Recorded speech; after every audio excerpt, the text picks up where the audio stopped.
Hi, everyone. It's Candace Craw Goldman again with another episode of Quantum Realms 2022. And today we have two full-fledged representing members of the International Mandela Effect Conference World group with us today. Do I call you a group? We have Cynthia Sue Larson and we have Shane Robinson. Cynthia Sue Larson is an author and life coach, and she has a website called realityshifters.com. And Shane Robinson, of course, unbiased and on the fence, YouTube and radio station, and UOTF.net is where you can find him. Hi, Shane. Hi, Cynthia. Hey, thanks for having us. We got all excited that we all wore blue.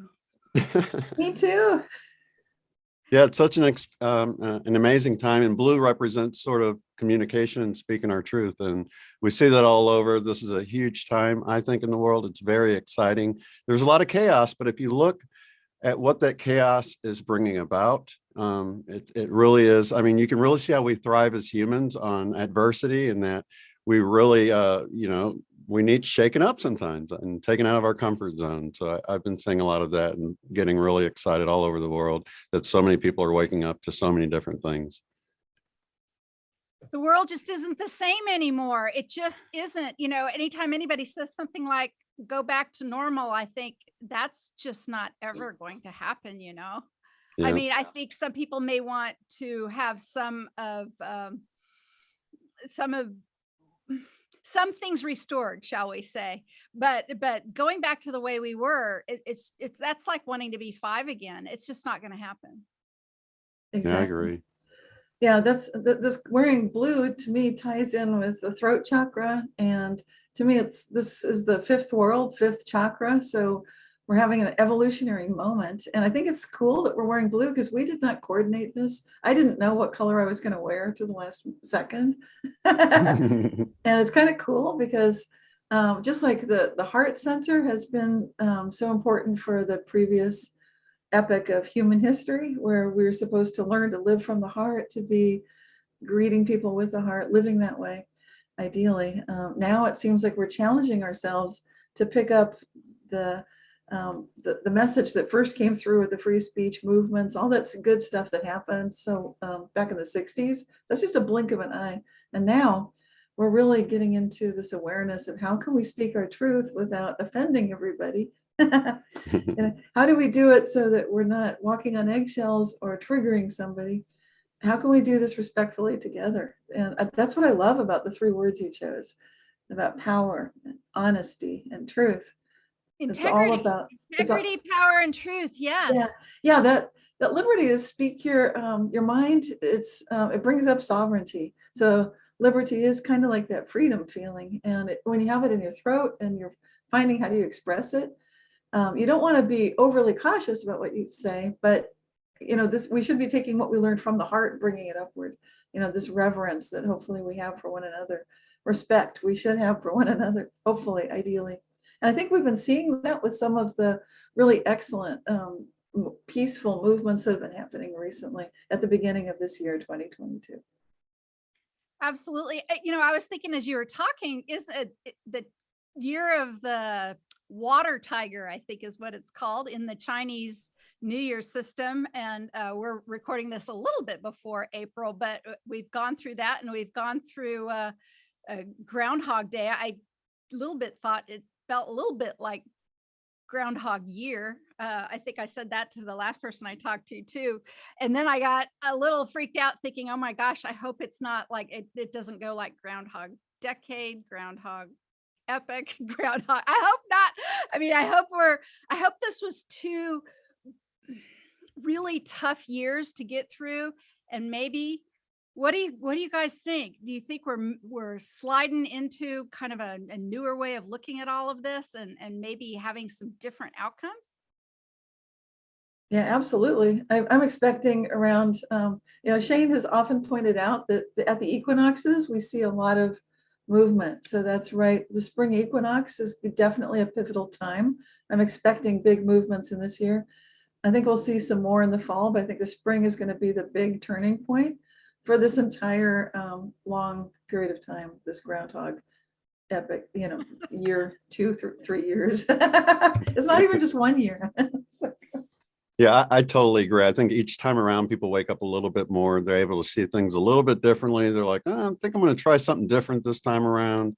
So, and I think that's all part of it. I think this is like a global catalyst for awakening for many people, and it shows up in different ways for many people. I wonder often, and I love, as I was moving through my day thinking about connecting with you two this afternoon, I particularly enjoy your positive outlooks. I mean, it even shows on your face, it just absolutely shows on your face, your eyes, the kindness of your eyes and in your smiles. But, this has been kind of a tough, long road. I would love to know if you have any advice, words of wisdom about sort of keeping chins up and staying positive when there's, still quite a bit of not happy things going on and some real weird inversions, more and more inversions we're seeing. And that's a word that I hear being used, and it's a rather appropriate one. But I also know that we have to rise above that, and our power is above all of that. But how do we do that? How do we do that as people? Well, it happens. I think individually we've got our trigger points. So often we get roped into drama, and some people they get dragged into things where they want to play the rescuer and like save the day. And so just be aware of tendencies. So if you feel like, whoa, I think I'm getting sucked into, you usually don't notice it when it's you. You're going to see it when it's someone else. And then you'll see like, oh my gosh, why do they have to try to save everything? They're getting a little too worked up over this. So personally, what I keep remembering to do, I love to ask, how good can it get? The other thing I do is if I'm angry, scared, or sad, just give it to God, give it to source, because easier to say that than remember it again, because sometimes I'm in that moment. Or if it seems like there's something really big and it looks like that is so big, I just remind myself, wait a minute, that's not the biggest thing. The biggest thing is that zero entropy, wonderful divine source, goodness, that God, that's the biggest thing. And that's a daily practice to stay in that. And I think that's what the three of us love so much. I think that's why I was looking forward to this so much today, to be with you, Candace, and also with Shane. It's great just because we can hold that together, and I think people can feel it, which is wonderful. Absolutely. And one thing that I've learned through these BQH sessions is that everyone has a whole entourage of higher help helping them. And it's not like really dependent on that one thing you're going to do to save somebody, that one thing you're going to say. And it's usually going to be something you say on accident, not anything you intended to say. So I try to operate like a lot of Dolores Cannon's sessions she'd have, where people would sort of leave this room and look back and say, oh, it was all a play. It was all a game or whatever. I try to have that perspective now, not to take anything too serious, and to know that everyone has help. And if they don't want help from you, it's okay to let it go. And like Cynthia said, give it to God, and to know that you're not leaving them helpless. They have plenty of help. And that's come through sessions so much, that people have so much help, and they just need to ask or need to rely on it or trust. And so I trust that for other people. And for myself, you can see behind me, I kept busy doing art and music and things like that, wherever my desire goes, and I've really been tapping into just the energy of the collective right now, and just sort of channeling that into my music or into my art. And that's sort of how I've been handling it. Plus, I've been juiced up at just watching the world and everybody else waking up, because we talked about this for so long, and to see it actually happening is so surreal. I mean, I know there's so much chaos, but when you look beyond that, there's so much beauty and all of these people coming together in this beautiful way. And it doesn't look like a protest. It looks like a party from everything I see. Some places it gets a little hairy, but, in like the Americas, I've seen where it looks just like a big gathering, whether it's Canada or America, of just happy, loving people giving hugs and just having a great time. It doesn't look like people are, angry. And so I think it's great. I think people's been locked up for so long. They're just happy to get out and be around other people, and share that love and see people's faces. Do you have a sense, Shane, of the kind of, I was thinking about this the other day, some of the incredible music that came out of, say, like the 1960s, those really pivotal times. There's got to be, that just gave me goosebumps. There must be, all kinds of that sort of thing happening right now, even if we aren't exposed to it just quite yet. Yeah. The hearts and minds of humans, I mean, they just have to be ignited during this. Shane wrote a great, he's been very active writing songs. So Yeah, I have music on the channel now. I've created a playlist. I think I have 4 on my main Unbiased and Unfinished channel. And it really is just positive affirmations of just really kind of tapping into the positive event that's happening right now, and to sort of enjoy it while we're here. Because so many times you look back and you're like, man, I should have enjoyed it more. I didn't realize how cool it was. But I'm trying to raise awareness about how cool this is right now. And that actually builds momentum in the collective. Because people feel that we're all connected energetically. So if you can get people to realize how beautiful this is, that will actually help this whole thing snowball. And you're already seeing it snowball as people see what's happening, Yeah, you got Peace Train and Let Them Go. Those are great. Really love both of those. Thank you so much. Yeah. Oh, I love that. I love that so much. I'm sorry I wasn't quite aware that you were putting that up on your channel. That's wonderful news. Yeah, just December and January. I started back then. So that's really super wonderful. These are the songs of our times, and I can't think of anything that's more of our times than what Shane has been writing lately. Thank you so much. Yeah, and it is sort of tapping into that feeling of what's happening and really wanting to be a part of it, right now. Well, maybe we'll put a little clip in this is pre-recorded, so maybe you'll give us a little clip. Absolutely.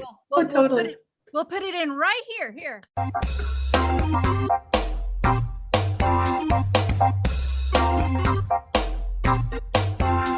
Must be something going on wrong upstairs, trying to get you on this fear train of theirs. Be wary of those that claim to love you so much that they want to take away your rights and such. Paper tiger threats, Trojan horse solution, but dark decays in light, and their plans all come to ruin. Oh, poor baby. They may try, but you know it'll be in vain, because we got our own thing, riding on the love train. Relax, enjoy the ride. Alright, no need to run it. Riding on the love train. We always have an open door. Oh yeah, we always have room for more. This train's on track and it can't be stopped. You can still bore with a single hop. Not too hard to see what a fear train brings. Once you realize who's pulling the strings. Exaggerated threats, illogical conclusions, deceitful plays on words, just to sow confusion. Oh, shame on them. They keep trying cause you know they're downright insane, but that's okay, we'll play our own game, riding on the love train. Relax, enjoy the ride. Alright, no need to run it. Riding on the love train. We always have an open door. Oh yeah, we always have room for more.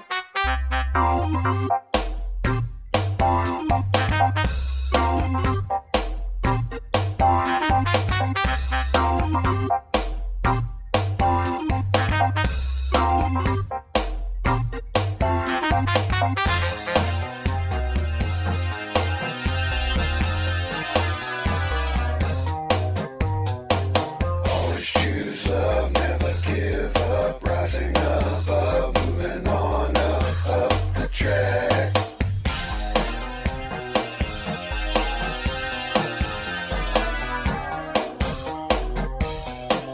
Always choose love, never give up, rising above, moving on up the track. They're clearly too deplorable to call a shot. We'll take a pass on the fear plot. We're riding on the love train. Relax, enjoy the ride. Alright, no need to run it. Riding on the love train. We always have it and more.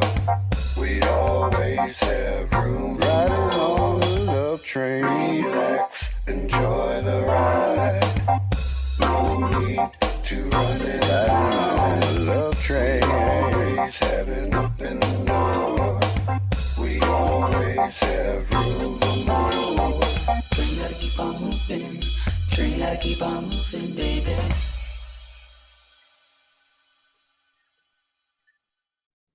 Awesome. Thank you. And there we listened to it. Yay! Even though I didn't listen to it, but no, I appreciate it. I will have listened to it, of course. That was wonderful, Shane. I just so excited about that. But and Cynthia, how about you? What's new in your world project-wise? What are you working on? Well, I'm active with International Mandela Effect Conference, of course. So that's been exciting. We've been having some physicists and authors on the show and talking seriously about what's the science behind the Mandela effect. So Tom Campbell was on, and we recently also talked with Roger Marsh about his book, Truth Bubble, which is this idea that, and I think we can all get into that awareness that you're standing side by side with someone and what they consider true in their reality is totally different than yours. So I love those kinds of ideas. I do videos on my YouTube channel and write blog posts about it. I tend to have, my ideas are so big, I tend to need to pull them into several videos because it's like, it's just too much. And then I should talk, there's so much material right now. It's rich, it's just so vibrant.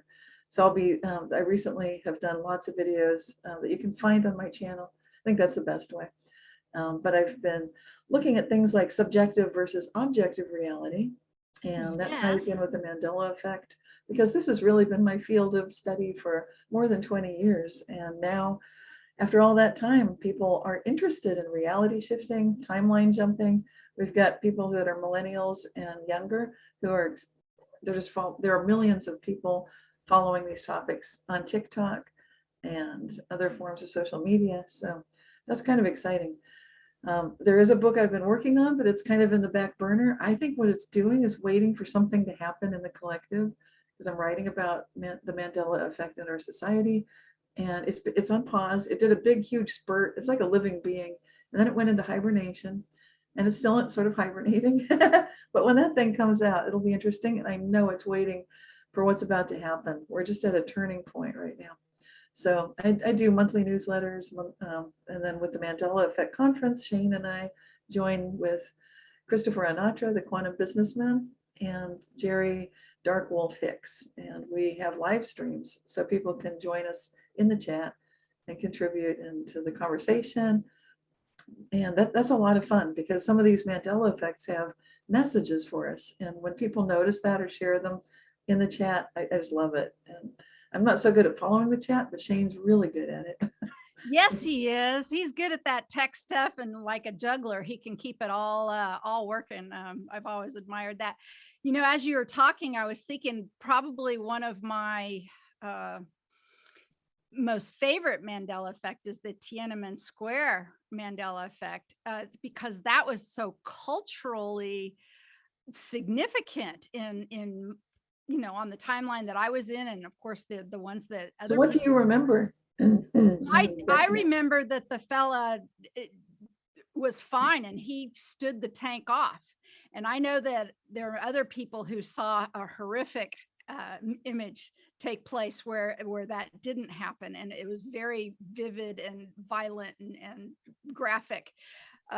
I remember reading about that. And then when you guys were coming on, and I know we were going to talk about the Mandela effect, I was thinking, again, the same sort of things. What is happening right now culturally that might end up being a Mandela effect down the road? Got any hints? Got any clues or any gut feelings? I don't really.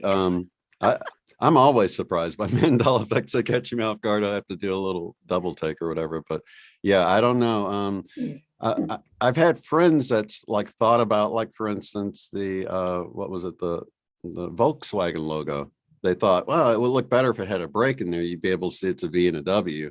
But for me, I never knew it was a V and a W until the break was added. But yet it appears that the break's always been there. But I know it hasn't, because I lived my whole life not realizing it's a V on top of a W, because it's not that obvious.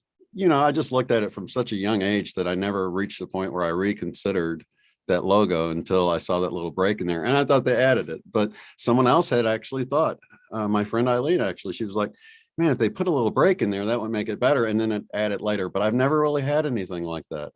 Walmart's probably the closest. When I saw everything popular was being affected, I'm like, well, what about the Walmart logo? And I thought about mine, I pictured it. And then when I looked at the T, instead of it going all the way across, it was cut off on one side from what I remembered it. So it had already been changed. So that's one thing that only because it was popular, I went and looked at it and saw the T only went out one direction, which I remembered it like a regular T, you know, where it goes out both sides like a cross, you know.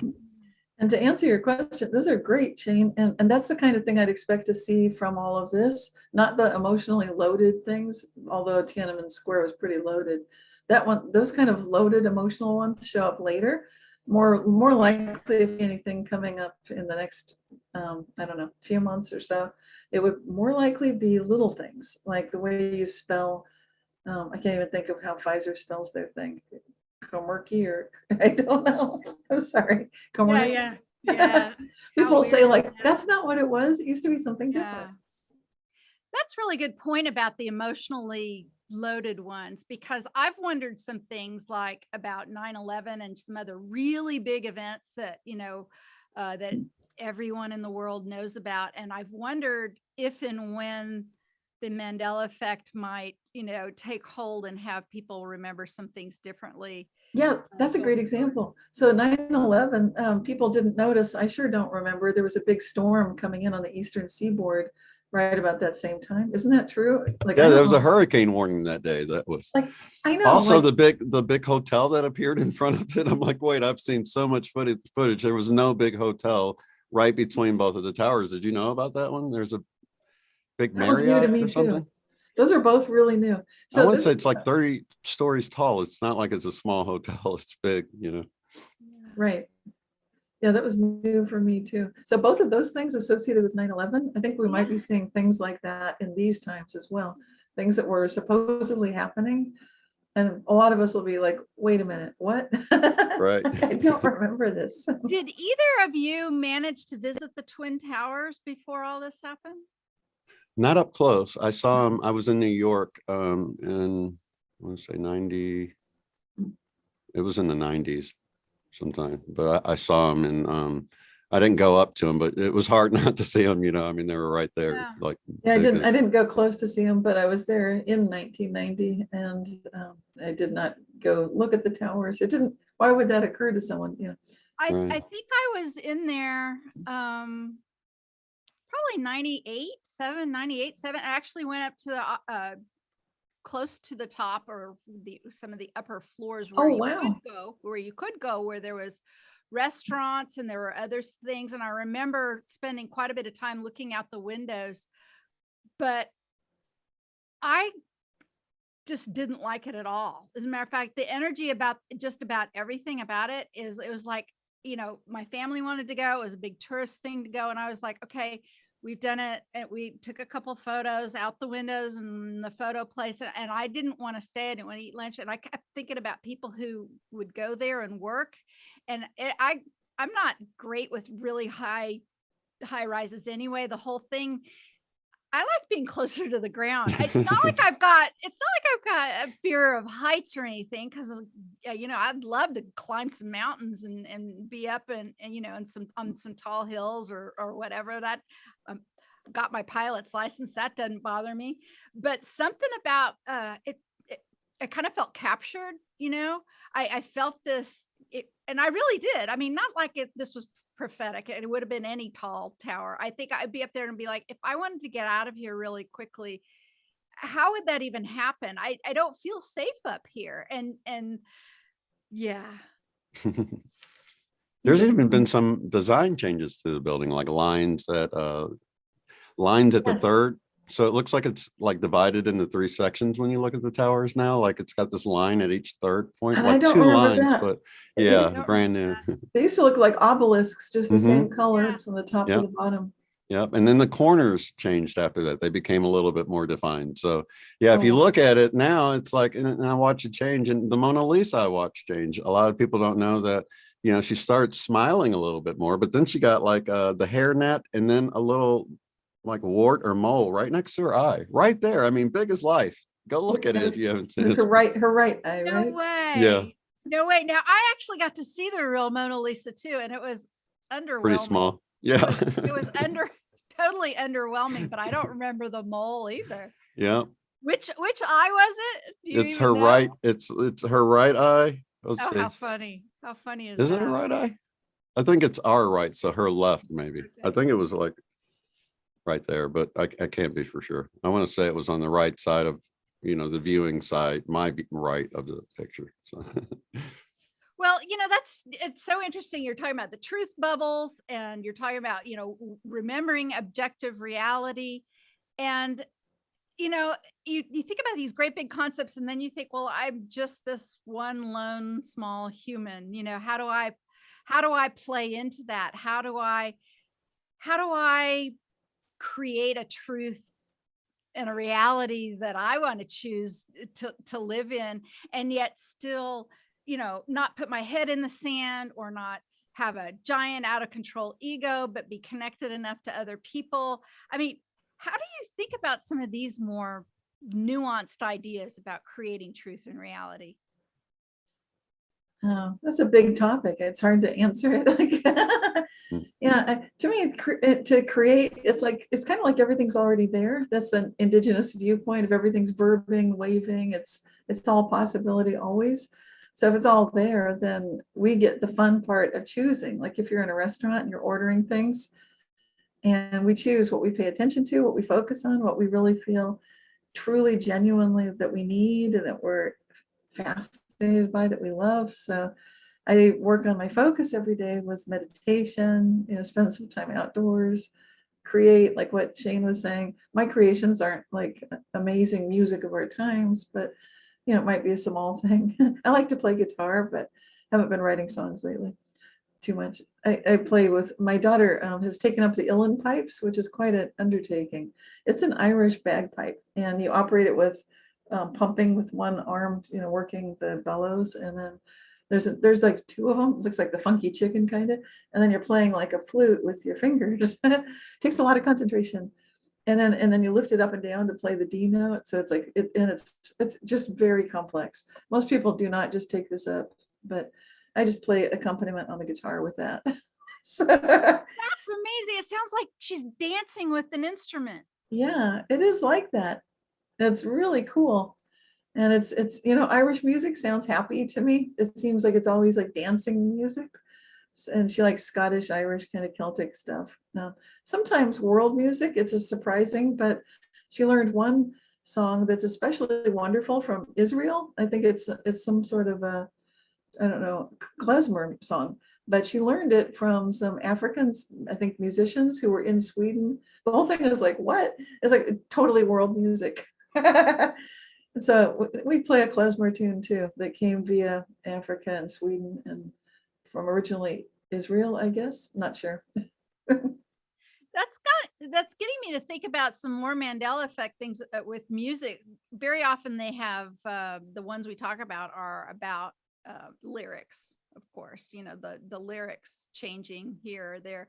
But I was thinking as you were talking, and I'm looking at both of you, has there ever been music where the notes have changed? Like the melody or the notes have changed a little, or the key or something?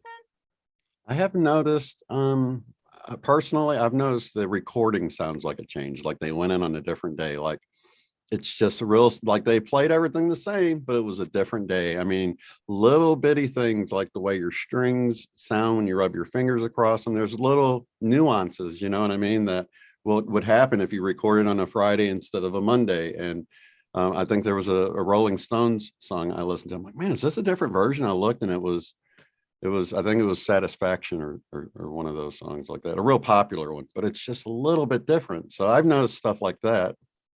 What about you, Cynthia? I have a friend who told me about the song War. What is it good for? Absolutely nothing. And he said it's changed. He said that Mandela effect thing, it's real. This song is no longer what it was. It's totally different. And then I guess it changed back. That was interesting.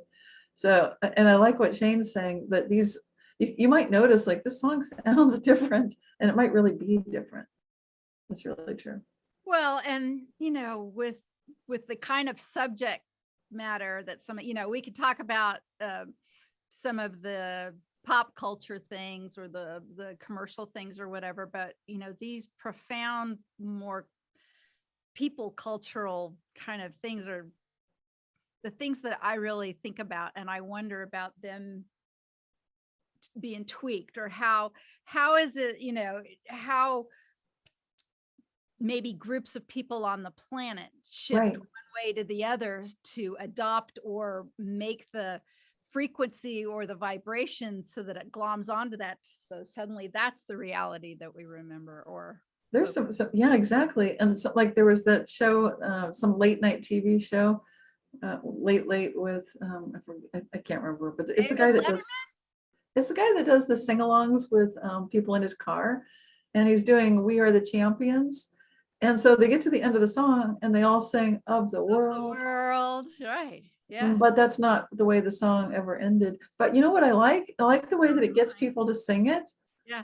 And then they're singing "Of the World" together, which suddenly is quite striking because the song is not singing it. The lyrics aren't there. I remember that one because in my own high school days, that was, with the local high school football team and everything. And that last line was huge. Everyone in the stadium would scream it, along with it. It's crazy that now I like the feeling now, because now to get the "Of the World," we have to do it ourselves. Right. And that's like the message, right? Right. It actually is. That's great. Like acapella us, right? Makes it super powerful. Gosh, It's giving me goosebumps right now. Absolutely. It really does. So there's this idea of power, and I was thinking about the word power when I came up with the theme for the event this year. And I just for fun, I looked up all of these words, and when I got to the power definition, I just used some sort of online definition dictionary, and one of the first written definitions of power was a force to be placed upon others. And I remember it felt like it smacked me like in the face. I was so shocked that it was either the first or the second. And actually, I think it was even the first definition of that word. And I thought it was really eerie to read that. If you didn't go do that right now, if I didn't say this to you, that I had done this, and you yourself were to go to a dictionary right now, would it even occur to you that would be one of the first descriptors of that word? Well, from a background in physics, yes. That's the way physicists tend to talk. They tend to do like force equals mass times acceleration, and power is that's a kind of a force, and blah, blah, blah. But that's the very conventional classical physics. When you get into other types of thinking, then I think David Hawkins, power versus force. Yes. So I'm thinking differently about all that. Yeah. David Hawkins, boy, his consciousness scale is still very, very relevant. Where do you think we are? And I see it similar to how the Hopis see it, that we're in the fourth world moving into the fifth. I think you can look at it, if you just want to be simple, think of chakras. So we're moving on. It's not, supposedly we've mastered the heart chakra, and no laughter. We have some masters on the planet, right? So it can be done. It is being done. And then what we're doing now is moving into mastery at communication. Like, how do you speak powerfully without just devastating someone? How do you find that fine line? How do you have enough reverence that what you say can be spoken truly that needs to be said, but you yourself are not creating more drama. So that's where we are. And I don't know about the Hawkins scale, but it's very much in that migration from the heart, from feeling like, okay, I've got this. I love everybody. Maybe I don't like everybody, but I love everybody. And then, okay, now bring it to your throat. Now what? And interesting. Yeah, and I think of power as just the opposite of what you were just saying. I think of it as sovereignty. And so many times in session, it's like people have to realize their power, not get it from somewhere. It's like they already have it. They just need to realize it, and it will manifest in their life. So that's how I see it, as far as empowerment, and empowering people. Even in this, to have people have their varying views, but you still love them and you appreciate the variety and the diversity of other people, just like you would different color pixels on a beautiful image. We're so glad that they're not all the same exact color, right? Even though we're all wearing blue, it's nice that we got our different shades, right? So Absolutely. This speaking our truth, when I think about some of the groups that are speaking for us, when is it going to hit them, you think? Because it seems like it's not there yet. Some of those who are speaking for us. Yeah, and then we see things like cancel culture is just a knee-jerk reaction. It's like when you've got toddlers, and it's like the Piaget scale or the Erik Erikson scale of psychological development. So the first thing that kids learn to do is say no. And so that's a kind of the power to say no. So we see this cancel culture thing going on collectively. So we can almost expect that. If you look at Erik Erikson's phases, then you'll see where we're going next collectively. It's kind of like it maps it right out. The first thing actually is not saying no. It's just feeling frightened, feeling like maybe nobody's there. And so there's a lot of fear. And so I think we're seeing all this stuff playing out, and we'll be moving toward, this state of, like with Abraham Maslow talks about, just being evolved and caring genuinely for others and having that. But it's a process. Yeah, and we're elbow deep in this process, aren't we? Feeling very much.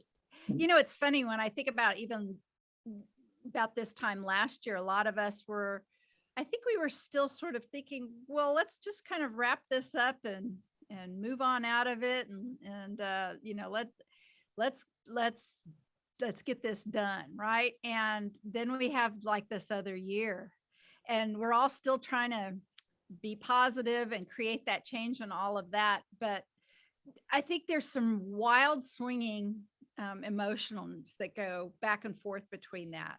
Like people get really focused on how good it can get, and really focused on wanting more movement in the masses and seeing something. And then some disappointments can set in, and it's definitely going back and forth like that, and it's a day-to-day thing. I suppose, Cynthia, this is why you take every day to redefine your focus. Right, because it feels almost like every day totally is new, in the sense that I'm new too. Like my eternal infinite identity, my true spiritual self, which is what I meditate and resonate the most with. Then when I'm in a body from day to day, it feels different. Like I can wake up and feel like there are pieces of me rotating through. And I think we're seeing that in our culture too, that we're literally witnessing, the groups that speak for us, they're going through an evolutionary process. And sometimes it takes them a while to stumble around and get their bearings. And it's okay to, I think forgiveness helps a lot, forgiving ourselves and others. So if there's a little bit of a misstep, misstatement, I don't think we have to cancel everybody. I think we can just take a moment and say, oh, I can see how you could see that. So that would go a long way. We can do that for ourselves too. Well, I'm wondering if I'm still kind of hung up on the Mandela effect thing. What are some brand new ones? Anything coming through that on your radar that is new for you? Well, I don't know of any new ones. Do you, Cynthia?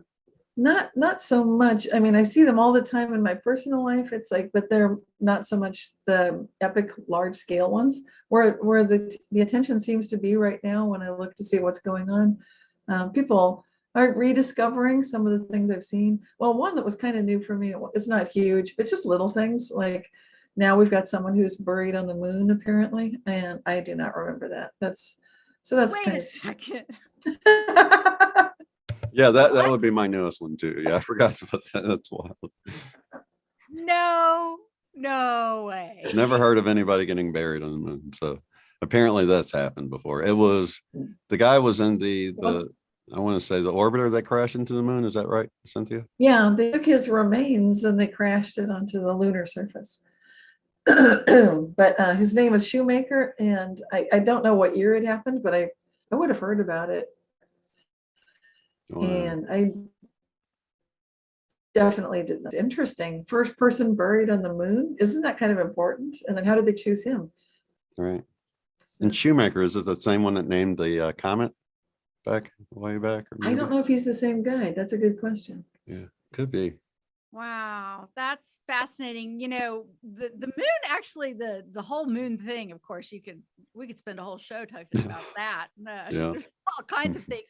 But one of the ones that I talk a lot with my husband about, that I think is one of the biggest Mandela effect conversations that we had, because he wasn't quite sure about any of this. He was really doing the misremembering thing. And I asked him, okay, how many times have humans actually been on the moon? And we both had different answers. And then the really big one was the rover thing. And he said, oh yeah, I remember videos of the guys bouncing in it. And I said, yeah. And I remember the big reports saying, no, they decided that it was really too dangerous for the people to be in it. And they were going to remote control. So it was this empty lunar rover that was going all over the moon. I remember even being a kid going, well, that's weird. They got all the way up there with the little Jeep thing. You know, you'd think that that made a huge impression on me as a kid. That they didn't get to ride on it. Yeah. Yeah, that it was this empty vehicle. I mean, it was absolutely vivid, and I remember that. So, yeah, all kinds of stuff tied up with the moon. Like, is there any that have even more Mandela effects than the moon? It seems like there's a lot. Pretty much any topic you pick, you can find a lot. We did a Christmas special for the International Mandela Effect Conference. And there were so many. You know, tons and tons of them. I think we could have done more than we didn't want to go too long, but there were lots of Christmas themed ones. Yeah. Yeah. And it varies per location that people are in too, which is another strange phenomenon. Oh, wow. Now is that like the historical traditional Christmas theme, or more like anything shows? from Dr. Seuss shows to songs that we all know and love and know certain ways, to reindeer names? I mean, it goes the whole gamut, just strange differences. That animated cartoon with Rudolph the Red-Nosed Reindeer, and there's Bumble the Snowman, and what happened to his teeth. You remember what happened to his teeth, Candace? Like there's a little dentist. Remember the dentist guy? Dentist, he was grumpy because his teeth hurt. So the dentist dude elf pulled out his teeth, and then he was very happy, but he was he had, what is it like now? That's not it. And there was a pile of teeth on the ground of all of his teeth. You remember that? Yeah. Wow. See, that's the way that that's it the is now. Story. But yeah, I don't remember. I remember it differently. That's really cool. And it's there's no wrong answer here. Sure. I remember just he pulled one tooth. Do you remember him getting thrown over the cliff at the end? Isn't that what happened? I do, because wow. He thought he was dead, but then he climbs back up right at the end or something. Oh, okay. That's a cool one. Wow. The other one, a reindeer name, there was one that was Blitzen. There's Donder, and now it's Donner instead of Donder. So. Yeah. And then Cool Whip, we had the Christmassy food, I think. Or Ready Whip, I think. Oh, that's it. Ready Whip. It's HIP or WIP. Sorry, no H. It comes in a can, and you can put it on the pie. That's not food, though. It's not food. It's Ready Whip. It's something, but it's not food. Oh my gosh. Oh my gosh. Okay, so I want to hear you both talk to me about integrity just a little bit. Integrity. What do you think that means to humans on an individual basis? And what about us as a society or as a collective, as as humans, as on the planet? How do those connect, the individual to the collective integrity? And what do you think that all that means, and how's that play into what's going on today? Well, for an individual, I think it's each of us knows what integrity feels like. It's when you feel like you're, excuse me, it's my throat chakra. But when you feel like what you're saying is resonating with how you actually feel, what you believe, and what your dreams are, what you need. It's your all of one piece. You've got that all lined up. So operating in integrity means that you're not out to deceive somebody. Humans often think we can get away with things because there's a misunderstanding that everyone's not psychic. I mean, that's the mistaken belief that's very common, is that nobody else knows what you're really thinking, and you can get away with a lot. I think we're seeing the end of that paradigm right now collectively, because individuals who thought they could get away with a lot come to find out everyone is psychic. We actually are intuitive. We can see what's going on in there. And I think that's been a huge wake-up call for it's still having repercussions, and it's a seismic thing rippling through corporations, the governments, everything. So I think this is going to continue to happen. I'm expecting we'll see some really epic shifts, like I said, this spring, right in that department, right there. And it's not so much who's right and wrong, it's more, are you in integrity? Because if you're in integrity, then there's at least that. You don't have to be perfect. And I think it's time that we each need to become more vulnerable in our relationships and recognize that it's okay to be in integrity all the time. It feels good, but I think because so many of us were not raised that way in our families of origin, and we're not given good role models, and we don't see it on TV and the movies. And now there's just a whole lot of finger pointing and drama is where it tends to go. I think it's time for this great maturing to happen with integrity. So I love integrity. I love honesty, integrity, and love. When I had my Kundalini awakening, those are my 3 key words, just to hold everything together. It's got to be love, got to be integrity, and it's got to be honesty, that truth. Yeah. I definitely had the integrity lesson growing up as well. But I think we are getting into this revelation. They say the apocalypse, and we think, end of the world, but it actually means a revealing, a revelation. I think we're entering that time where everything's coming to light. I think it was Jesus said those secrets whispered in the inner room would be shouted from the rooftops. And I think this is it. All of this is coming out right now. I think this is the time we've all been waiting for. And it is sort of a step into that unity consciousness, because you can't really, you can't move into unity consciousness when you've got ill towards a brother and you're hiding that in your heart, or whatever.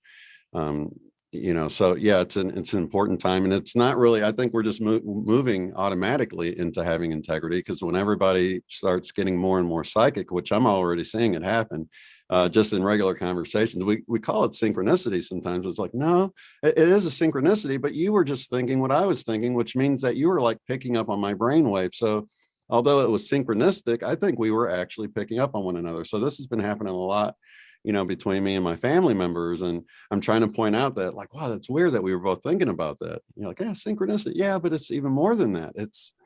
It's like we were picking up on our thoughts without even realizing. I just had the other day, a car was about to pull out in front of me, and I was like, don't do that. And they like hit the brake before they even looked towards me. And it was like, I psychically told them, I'm right here, don't pull out. And they got the hit, but probably didn't even realize it.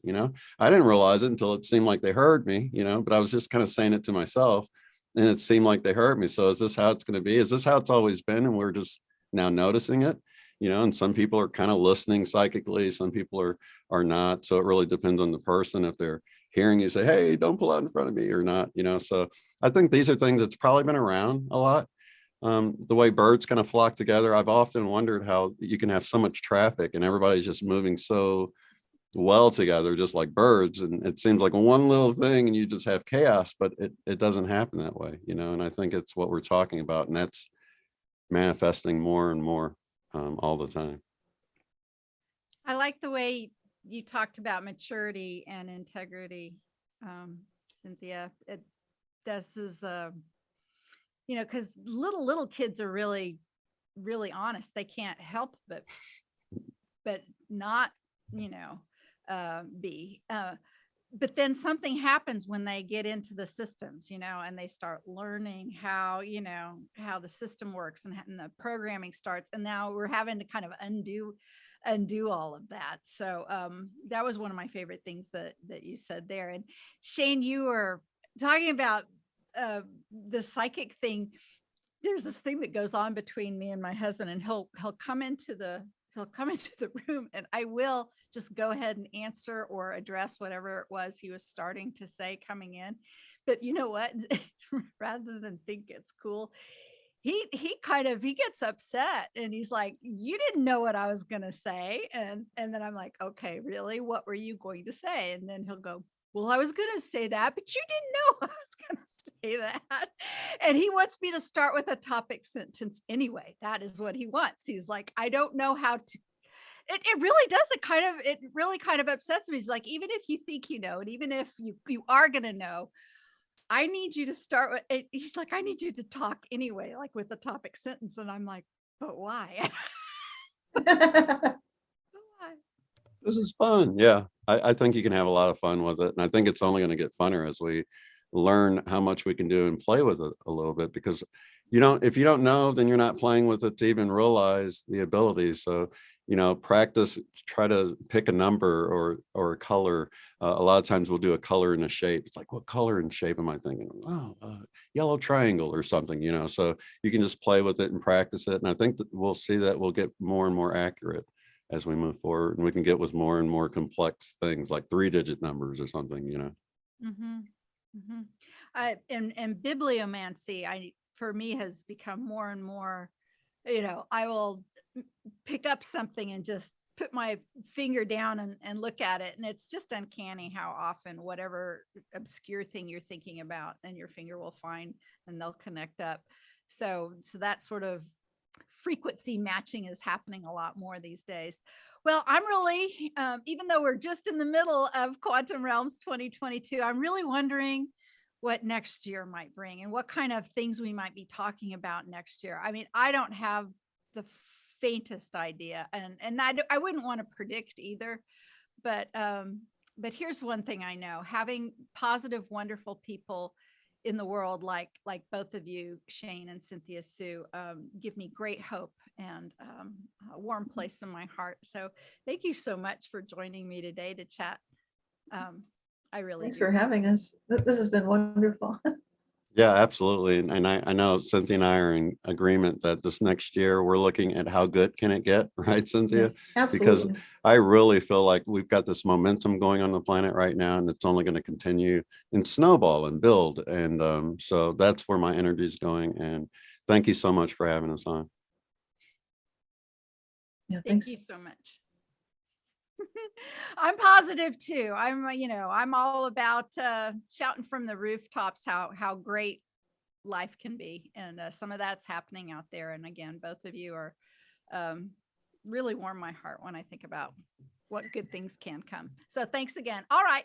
Well, stay tuned, everyone, to the next episode of Quantum Realms 2022, and we'll see you later. Bye, everyone. Bye. Bye.